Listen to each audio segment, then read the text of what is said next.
Welcome back to Houston Life. Independence Day brings lights and celebration, but for many dogs, that can bring fear and anxiety. According to PetAmberAlert.com, thousands of pets will go missing across the United States this weekend alone. That breaks my heart to think about, but that's why we've invited our friend and owner of Believe in Dog Training, Stephanie Bennett, along with senior trainer Alyssa Renteria, to give us some helpful tips to prepare your dog for a stress-free environment amid the excessive noise. You guys, welcome. Hi, Thank you so much for coming. I feel like, Tessa, we for sure need to kneel down. I'm getting in on this because these are the cutest pups we've seen. But Stephanie, this is something that we need to, it deserves going over every time there's a holiday.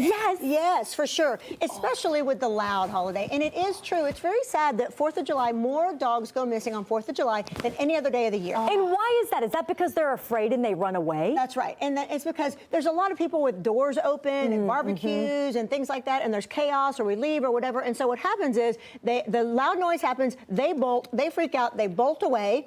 And that's why one of the most important things is to make sure that your tags and your microchips are up to date. The information is up to date. Because for whatever reason, they also say that the dogs that get lost on 4th of July, less of them get reunited with their owners at other times of the year. I don't really know why that is. But anyway, it's so important to make sure that they do not get scared and bolt away, because that's what happens. It's like the sky is falling, you know? Sky is falling, and let me get out of here as fast as I can. Now, you have created, you say people should create something called a Zen Den at home. What does that mean? Tell us what that means so people can do it to make their buddies as comfortable as possible. Yes, so I love to make, we call it a Zen Den, meaning that I want to have a little space, designate a little space, and I use it for other ways too, you know, thunderstorms and things like that. Something that they might feel safe in. And I'll put blankies, their bed. We have people that put like twinkle lights and music. So they say that dogs respond best to classical, reggae, and soft rock. Reggae, I love it. I love it slow too. Beats, Using some music and then things that smell like you. Closets make a good Zen Den because it's dark and quiet and it smells like you already.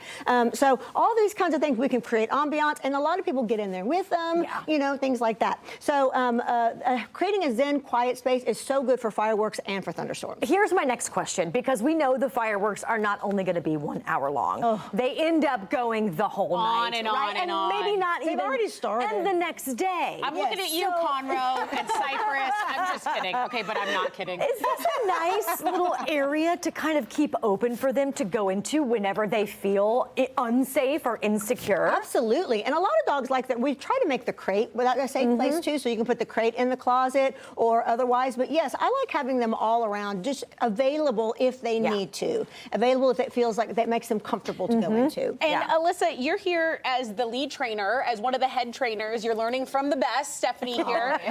Tell people, before the events actually and the festivities get going, a sniffari is actually a good thing to do with your pets, spending some quality time with them before all the action starts. Oh yeah, there was an article that was released about 2 months ago that said that 1 hour or 1 minute of sniffing is the equivalent of 7 minutes of walking.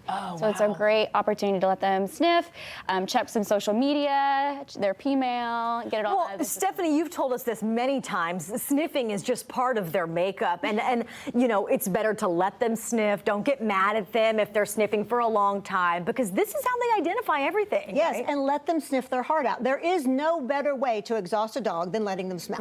Smell. So what we're talking about is preparing them and getting them a little bit tired before the festivities. So whether it's a good play session with whatever they love to play and a sniffari, do all of that to try to get out a big burst of energy before it even starts. There are also so many things on the market that are, you know, marketed to calm your dogs. Yes. You always want, I want to ask someone who is with dogs all the time, Yes. what have you seen and found that works the best? You know, it's such a good question because there's so many things now. Overload. We created these firework survival kits. And we have them now just for that. So I created, so for big dogs and for small dogs. So first thing is, a lot of what they use is called L-theanine. So we have this calming peanut butter. It's called Buddy Butter. And it has L-theanine and chamomile in it. And that just is a help relaxing. You can put that in a licky mat and then freeze it. And then that keeps them busy like that. And then what we do, the only CBD product that we recommend is this one, because we know that they have done trials with horses, dogs, and cats. pet. Okay. So this is called Elvet. So there are CBD products made for pets. And then this one, Rescue Remedy, is a natural holistic one. That's very important to most people. Yes. Something natural that's not going to like tranquilize their That's dog. right. That's Just right. And that's not what we're looking for at all. We're just looking Yeah. for it just to take it down a little bit, Yeah. right? Yeah. Nothing to say. But now look, there are severe cases. Yeah. And if there are real severe cases, you should talk to your vet about medication for Okay. sure. All But this thing, I just want, oh, and a thunder shirt. You know, a thunder shirt is not only for thunder, it's for anxiety of any kind. Okay. And it is a swaddling effect. That's all it is. And sometimes it works really, really well. Oh, That's my amazing. goodness. Stephanie, Bennett, thank you so Thank much. Alyssa, you. Renteria, y'all are amazing, and it's such a good reminder to everyone. Yeah, absolutely. Thank you to Benny and Queenie. Oh my God, the cutest guests that we're going to have today. But we posted a link up on our website if you want to connect with Stephanie and Believe in Dog. It's under the Houston Life section. Just click over there, HoustonLife.tv, under the Scene On section. We're going to add these tips as well. They're so They good. can always Thank find you, Steph. Thank you Thank so, you so much. Yeah. Thank you so much. Thank you. All right.